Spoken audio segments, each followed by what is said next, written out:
Whenever I give a presentation, my purpose is to communicate and sensitize the people so that the country will have more and more people who are required for the country.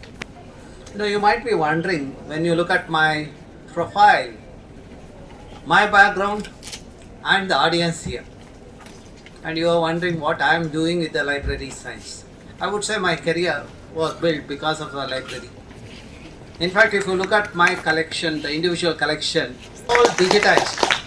You can sit in here. At the end, I will show the portal where the information what I have compiled is available to everyone. Probably in the country, I was the first one to digitize the information and make it available online. That is popularly known as Environmentally Information System under the Ministry of Environment and Forest. And I was the first one to put my publication online. At that time, some of my seniors criticized, saying that I am wasting my time in digitizing. But today when I look at it, many are following the footsteps of what I started long back, because it gave the fame and also it gave them the kind of the information at their fingertip. Now with this, let me move to the topic of today. I'll be talking on my subject, the ecosystems, how to conserve that and how the artificial intelligence and machine learning will help. How we can improve our measures, but more importantly, what is lacking in our system is the people with actual brain, with actual intelligence.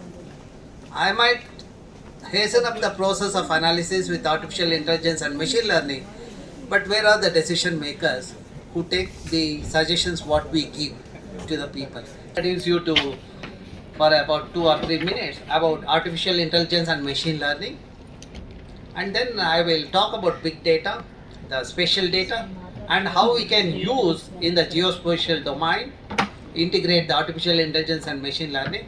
Then I will share some of my research in Western Ghats. Then at the end of my talk, as a researcher, as a scientist, we have the responsibility, society relevant research. How we are doing that at IISC, I will give a glimpse of that. Now when you look at the data, there's a huge data. We launched the satellites way back in 70s. Every 21 or 30 days interval, we get a picture of the Earth. You get a photograph of the Earth. Only the thing is we need to analyze the photograph to find out where the various ecosystems are there, forest, agriculture, horticulture, etc. Now when you look at that photographs, even the photograph what you are taking now, the digital one, when you probe that, you see that it is just a collection of numbers. Data is a collection of numbers, which depends on the amount of energy reflected from the Earth's surface is stored in the sensors, and when you analyze, it's the number. Only the thing is you have to find out the numbers that is corresponding to the forest, agriculture, etc. That is where we use the clustering, etc., that kind of technique. Now, the data is huge, and to analyze that, for example, for a district level analysis, when I was a student, we used to take about 7 to 8 months. Now, the entire Western Ghats, because of artificial intelligence and machine learning, for 5 decades, my students have done it in 5 months. Look at the kind of the advantage or the boost we got because of the advancement in the technology. Now to summarize this slide, we have huge data. Big data is available. We need to identify the patterns in the data. Then only you can identify the objects within that data. Okay. Now, as I said earlier, you have taken the picture of this one. There are various bands of data, and these are the digital number. We also call it as a spectral signature.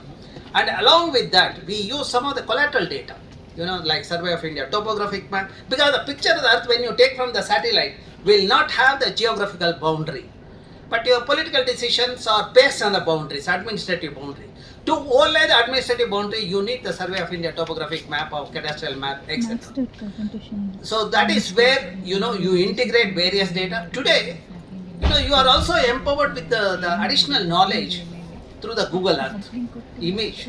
You can see what is the size of overhead tank on my house, what is the kind of car that is parked in front of my house. All those things you can make out thanks to the Google Earth. Now, integration of all these things, data, naturally you have the huge data. You need to analyze that. That is where the artificial intelligence and machine learning comes to the picture. Now let us try to understand what is this artificial intelligence. Generally intelligence, what we have, all of us, is the ability for us to think, learn and simulate human mental process such as perceiving, reasoning and learning. Okay, it can also independently perform complex tasks that once required in the humans. Okay, so now you have trained the computer and whatever the intelligence what you had simulated in the computer, it does the job. Suppose you want to repeat the exercise, you do it once and allow the computer to do multiple times. When you start doing the same thing again and again, you get agitated. Whereas the computer does it, it gives you the output, you don't feel that. Now, if you look at artificial intelligence and machine learning, people use interchangeably. So now let us try to see the artificial intelligence. It just helps you, the computer, to think, learn and simulate the human mental process. Whereas the machine learning, you have the algorithm, you are training the computer through the algorithm with the data so that you can get the patterns in the system. Okay. Now, artificial intelligence and machine learning and deep learning, if you look at, machine learning is a part of the artificial intelligence and deep learning is a part of the machine learning. Okay. Now, you would have seen some of the examples. For example, you all use navigation apps. So that's an example of artificial intelligence. Facial recognition. Now with Aadhaar and passport, etc., you have seen how artificial intelligence is made use of. And as a librarians, text editors, you would have used those. This one. That is another example of the artificial intelligence. Then coming to the machine learning, that is just an algorithm. And for the geospatial domain, see, when I use this remote sensing data or the spatial data or the picture, what I look for? I look for the pattern. I want to identify the object and also I want to classify the object. That's where I use the algorithms like, random forest, support vector machines, and there are various, the algorithms are there. That's all developed by us only. See, if you look at my profile, the student of mine, in 2000, he worked on the random forest algorithm. At that time, there was no terminologies like artificial intelligence, machine learning. Now, after 2 decades, when I see people come with these jargons of artificial and machine learning, I say that we were well ahead of the globe, because 2 decades earlier only my students at IISC were looking at those aspects. And of course, they are aptly rewarded. My student went to the NASA to do the postdoctoral research and currently is a professor at IIIT. So that is the. And the second aspect of this, the machine learning, is we also look at the clusters in the data. Okay, then say when you take the picture and look at the digital number, first you will say that how many clusters are there. That means based on the cluster you will say how many different types of objects are there on the earth. Similarly, if I take a photograph of this classroom, I can do the cluster analysis and see what is the aggregation of the people in the various corners and how they are clustered together. So there are some similarities, etc. Then the third aspect we do with the machine learning is a prediction. Okay, that means what is likely to happen. This one. See, what I predicted for Western Ghats came true, and what I predicted for Bangalore about 10 years back came true last month or 2 months earlier. When I predicted, people criticized me, saying that I am unnecessarily making them to feel insecure. But when it started happening, they started looking at me as if I am a god. But I just played with my data. See, that is the power of librarians. You have so much data, and you create many stalwarts. People like me, just because of library. The people who spend lot of time in library have become stalwarts.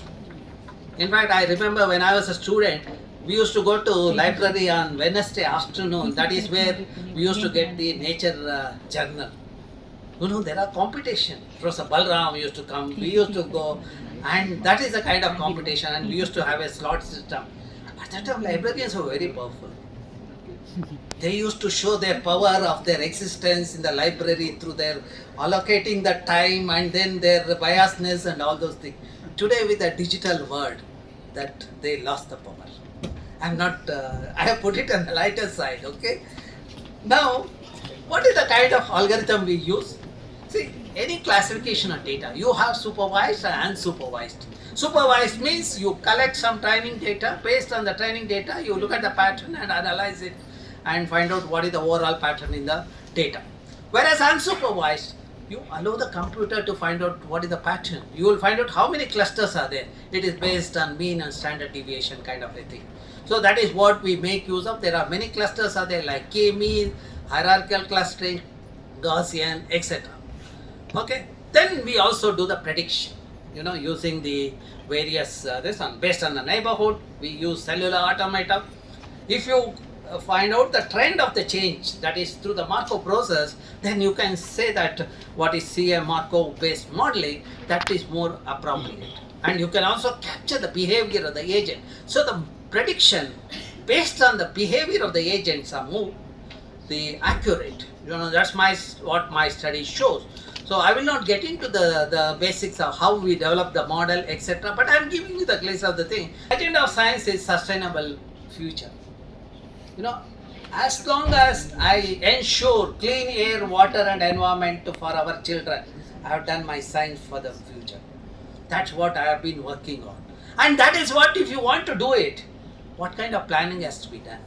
You have to maintain the integrity of the ecosystem. See, any system would be perfect when integrity is maintained. Humans are perfect when they have the integrity. When the integrity is failing, then only you see humans become a nuisance in the system. Similarly, the ecosystems also, when you alter the integrity of the ecosystem, we'll have the problem. Okay? Now, why I'm doing that? To sensitize the people. See, my belief is when I sensitize more and more youth, I'm giving the people for the country. They are the asset to the country. Sensible citizens would be responsible. When sensible citizens are there, responsible decisions are taken, that's what the country is required. I'll take you to my home. My home is Western Ghats. My home, unlike your home, now starts from Kerala to Gujarat. I wander the entire region. So, and my home, if you look at it, it's only a 5% of India's geographical area. And everyone on the earth wants to look at my home only, because my home is rich in resources. So that is the... Now, let us look at what is the kind of the resources we have on the earth. As you all know, we have only one earth. On this earth, our scriptures say that 8 to 12 million species of plants and animals were there. In science, we have estimated about 1.3 million species. Okay, out of 1.3 million species, we know about the biochemical composition of those species about 10 or 12%. That means a lot more to do. But only few youngsters are getting into the science. That's where we go to the schools and college to sensitize the children so that they can take up the basic science, so that we have the country, the landscape with the resources rich. Now, look at the diversity what we have.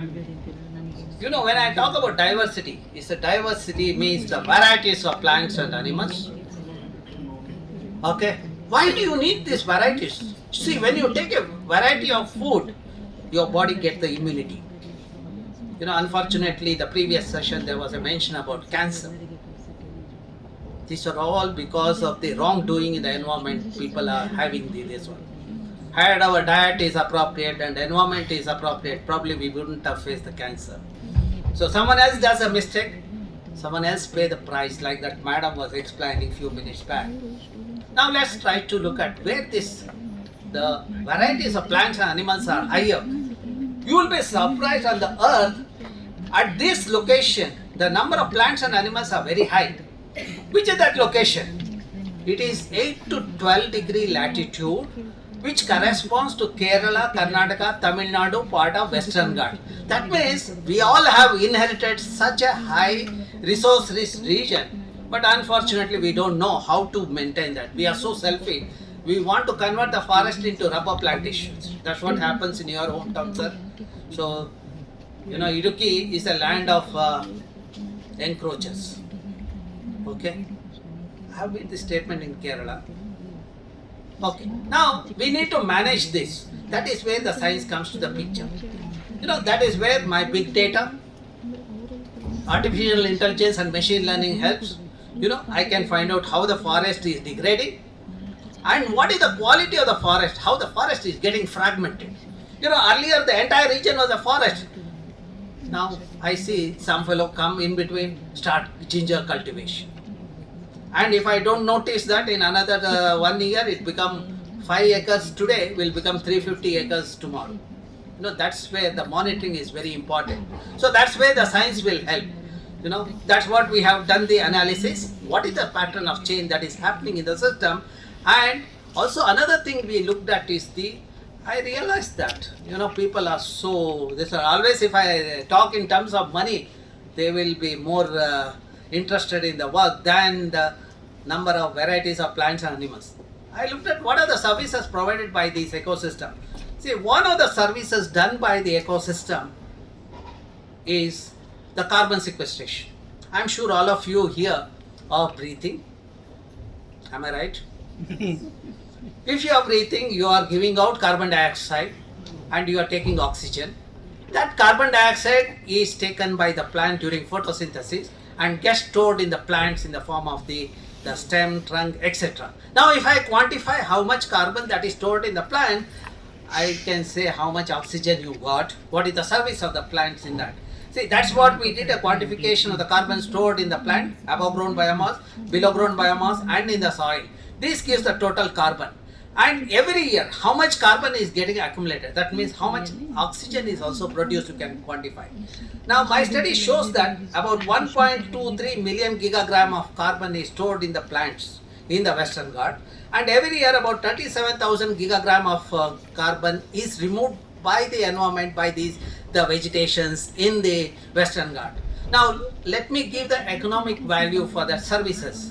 It amounts to about 100 billion rupees or $1.4 billion. You might ask, what is the use of this? See, when I attend the government committees, when I am a member of the committees, when I represent the country, I always tell the Westerners, the carbon that is stored in the forest in my country or the carbon emitted by you fellows, you are the one who industrialized and you emitted, because the earth is one. So the carbon has come to my country, and this is the amount you have to pay to conserve the ecosystem in my country. You know, we have been successful with that argument. So that means that's how the science can also help in the policy and advocacy. Now I'll give you what is likely to happen. You know, as of today, there is only 10% of forest under evergreen in the Western Ghats. What is the now? 33% is supposed to be the evergreen, to be the forest. And there will be further degradation of forest in the Western Ghats. Now, what is the implication of that? See, there will be changes in climate. Look at the thing, my prediction shows that there will be increase of temperature in Kerala. Already it's happening. There are diseases like chikungunya, dengue in Kerala, vector-borne diseases because of the increase in temperature. Other interesting thing is changes in rainfall pattern. The Kerala receives high amount of rainfall for a longer duration. Will start getting a low rainfall. And the third thing is the changes in rainfall duration. You know, rain which is spread across 4 to 8 months in Kerala will start coming in few weeks. Same amount of rainfall in shorter duration, which we call it as a high intensity rainfall. When you have high intensity rainfall and with the deforestation, the landscape, there will be landslides and mudslides happening in the region. You know, 2018 publication of mine, concluding paragraph, I had said that Kerala and Karnataka is going to face a heavier the crisis with this kind of land degradation. And 2019, when rain, Wayanad and Kodagu faced a severe crisis, and there was a large-scale mortality. And at that time, people start looking at my publication to see what can be done. Only at that week they were looking at the publication. After that, I am not sure whether they are still looking at it. But again, the nature warns us. Now, last week, Shirur in Uttarakhand, you see the gas tanker is gone. When it has gone, we are unable to detect. You can imagine what is the level of devastation that has happened in the system. Now, why do you need the ecosystem? Let me emphasize with another example. I'm sure all of you require water.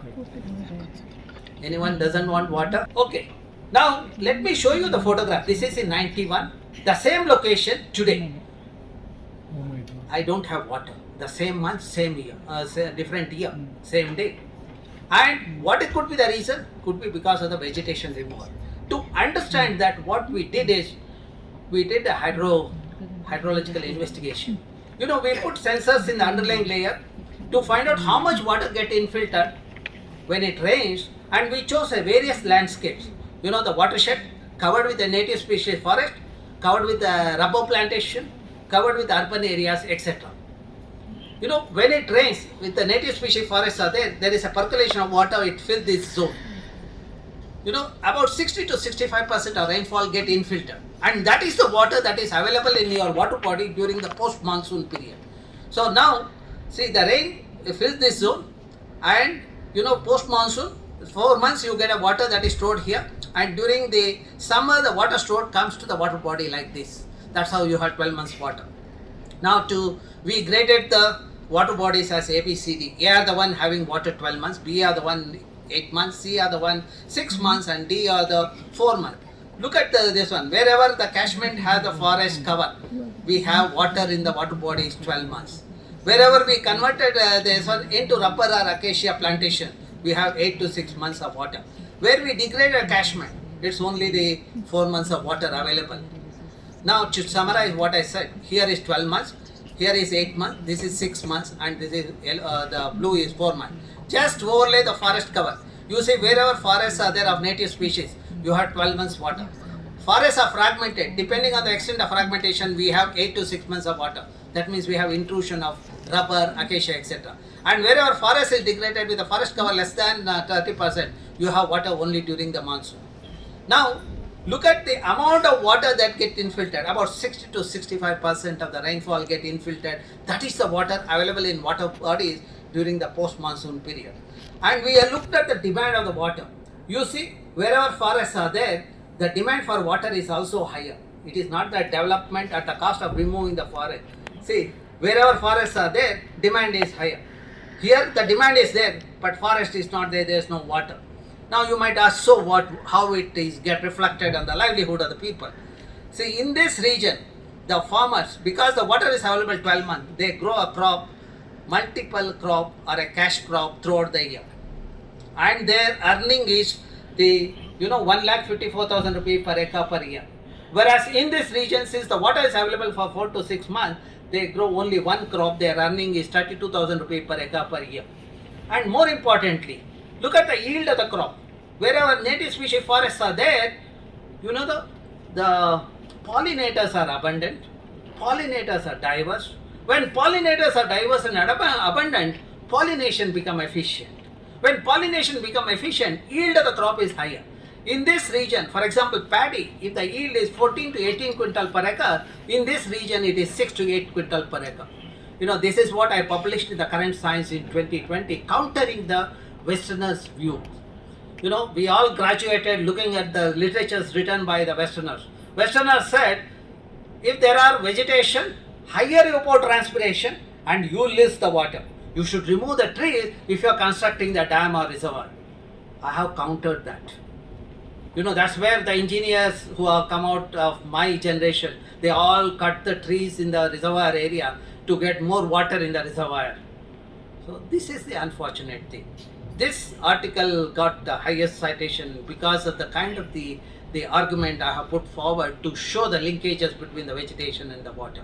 And also the linkage between the biodiversity. You see, wherever water is there, the dots are there. The dot represents various types of animals like sloth bear, tiger, etc. See, wherever 12 months water is there, animals are there. 4-legged animals are there. Where water is not there, only 2-legged animal is there, fighting for water. This shows the existence of the 2-legged and 4-legged animals. You might ask, what is the benefit of this? We come across 2 species of fish which we described. As a scientist, when we come across a new species, we gave the name also. We gave the name. And the importance of that is it has a medicinal property. It is used for bronchitis or asthma. When I came to know, I thought that why I should not become billionaire. I brought those species to Bangalore and I cultured in my lab. When I looked at the medicinal property, like Bangalorean, this fish didn't have the medicinal property what I grew in Bangalore labs. The message is, if you want medicine, you need to culture the fish in its habitat. For the fish to be there, 12 months water to be there. For 12 months water in the water body, you should have forests of native species. That gives the linkage between the forest and the fish diversity. You might ask, okay, people are talking about changes in climate because of the global warming. So what?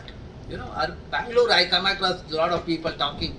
Very intelligent fellows are there with unintelligent ideas. I give the example of a frog. You all know frogs are known as amphibians because there are two stages of frog.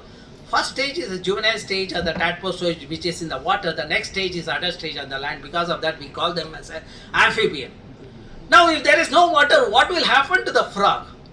Frog, the tadpole cannot survive. In one of the drier area, we come across this particular species of frog reproducing. We were curious. Then when we saw that particular species of frog, Philatus leucorhinus, we saw that after the fertilization of the egg, on the 14th day, younger adults were coming out of the egg.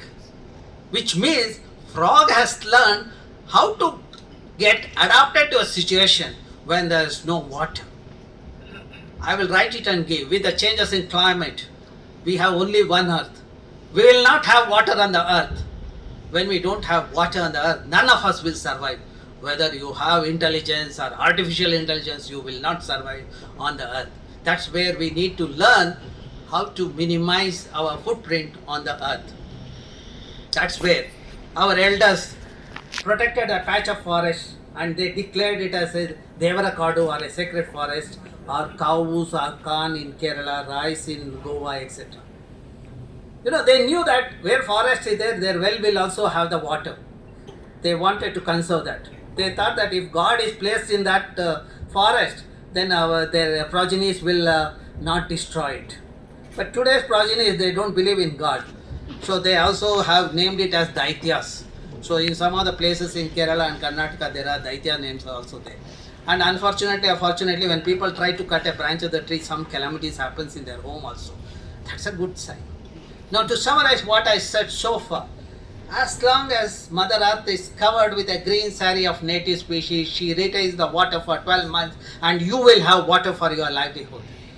When you degrade the forest or when you convert that native species forest into the synthetic saree, then she will give water only for 6 to 8 months. When you degrade the landscape with a forest cover less than 30%, you will not have water for the 8 months. See, this is what we need to understand. We want to conserve.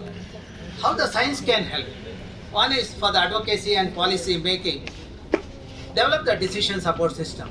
We developed the decision support system integrating all these variables. We divided entire Western Ghat into 5 minutes by 5 minutes grid, and in each grid, what are the variables and what is the weightage of that? Based on that, we identified the regions which are ecologically sensitive. Red one are ESR1, dark green is ESR2, light green is ESR3, and blue is ESR4. Okay? Now that is also available on web. So those of you interested can go through the web, at this portal, and also it's available in the Google Play Store also. This is the QR code. The app is called Sahyadri. You can visualize. If you are from Western Ghat part of India, you can find out whether your village is CSR 1, 2 or 3 or 4. Okay, this is the app. You can scan that and you can go to the web page also. You can visualize this one. Shall I move forward or you are still scanning? Okay, that is how the information helps in the decision making. Okay, now I have come to the next part of this one. What is my contribution to the society? One is I developed the system where wastewater treatment can happen. That system is working at Jakkur Lake. Nature-based solution. I integrated constructed wetland and algal pond, and see the water treatment happens to the tertiary level. Now, if you look at the kind of the water that is available in Bangalore, 18 TMC of wastewater if you generate in Bangalore. If you treat it based on nature-based solution, you have 16 TMC of water. If you harvest the rainwater, then you have 15 TMC of water. 15 plus 16 TMC of water means you have 31 TMC in a place where the demand is only 18 TMC. You have water, but we don't know how to manage that. Okay? Now, look at how we have urbanized Bangalore. 68% green cover in 70s. Today, red has become 86%. Red means the buildings. Green is the vegetation cover. 1973, garden city, 68% green cover. 92, industry started coming up. 2000, ITBT. Then you see how the growth has happened. There has been a 1078% increase in the concrete layer in Bangalore. We lost the groundwater recharging capability in the city. The city doesn't even have the oxygen also because there is not enough the tree cover in the region. When we did the quantification of the trees in Bangalore, we have 1.5 million trees for a population of 9.5 million. That means for every 7%, one tree is there. If I quantify how many trees are required per person, you all breathe. When you breathe, you give out carbon dioxide to an extent of 540 to 980 grams per person per day. And 1 hectare of tree takes away the carbon to an extent of 6 to 9 tons. By that ratio, for every person, 7 or 8 trees are required. But what we have in Bangalore is 7%, one tree. See, that is why we are facing the crisis of water scarcity. And if you have the nature-based policies in at home and in your working place, you have solved the problem. Look at how the nature functions, the food chain. There is no waste in the system. See, whatever is generated is assimilated there, and finally whatever is left is bacteria and fungi converted into elemental form. That's where in the nature there is nothing called the waste. Where do you see waste? You will see waste where waste people are there. They are the one create the waste and give the cancer to the people with too much of synthetic material. Now, this is the lakes of Bangalore. I will not get into the details, but something very worrying when Madam was talking about the cancer. See, I did a study of the food that is getting contaminated and water is contaminated because of the lake is being contaminated with the untreated sewage and industrial effluent. When I analyzed the fish and the vegetable that is grown in the locality, all of them had heavy metal. Heavy metal in our food is crippling the population health. The cancer, we are number one. Bangalore is number one. Not just a silicon city, we are also cancer city. And kidney failure, which was 1 in 1 lakh about 12 years back, today is 1 in 5,000. Almost every ward has dialysis unit. Yeah. Now, we also took up the rejuvenation of the lake. I'll take 2 minutes. So we looked at what is the kind of when you talk about rejuvenation of lake, you have to decontaminate the lake. That means you have to remove the silt accumulated. The silt accumulated in the lake earlier, our elders used to take it to the agriculture field. But in Bangalore lake, it was not happening. When I gave that silt to the farmers got a bumper crop. Each farmer tells me there is a 1.5 lakh rupees per acre. They got the benefit because of the silt, because they are not using the fertilizer. The same Bangaloreans were telling me when I quantified the quantity of silt in the Bangalore lake, they said, oh, TVR is creating a mess in Bangalore with the traffic problem. So 3,000 trucks have to run every day to remove the silt from Belandur and Vattu, they said. What I did intelligent job is, I just had a meeting with the farmers in the vicinity, gave the silt to them, and they got the bumper crop. Okay? And see, then what else can be done? See, we have created a lake in the campus which does the rainwater harvesting. This is a perfect lab for my students for this. Not only students are happy, we also have otter in the campus. And when I meet people, I sensitize them. See, the success is because of the youth. And even in one of the college, the water body is created with the native species planting. I'll put it on lighter side. The success is because of the youth, I said. Look at this gentleman who is a CEO of one of the colleges. He was a bachelor, trying to get married, not working. But after creating the lake, believe it or not, in 6 months he got a partner, wonderful partner. So that means you do something so that your family will have the happiness. I saw the smile for the first time in the room today. Okay, that's good. Now, come to my campus. You will see this climber. I was fascinated by this architecture. I said I should have, it's from the Western Ghat. I said I should have it in Bangalore, that in my campus. I got that pod having 14 seats to the campus. Out of 14, I planted 7 in 7 locations. Other 7 I kept in the lab. If somebody questions, I should have a proof, no? So that out of 7, only 1 has survived. Where it survived? next to the building where I have been working for the last 20 years. That means even the plants know who will take care. Otherwise, why other 6 places didn't survive? Then, in front of this building, I created a mini forest in 2 hectares area.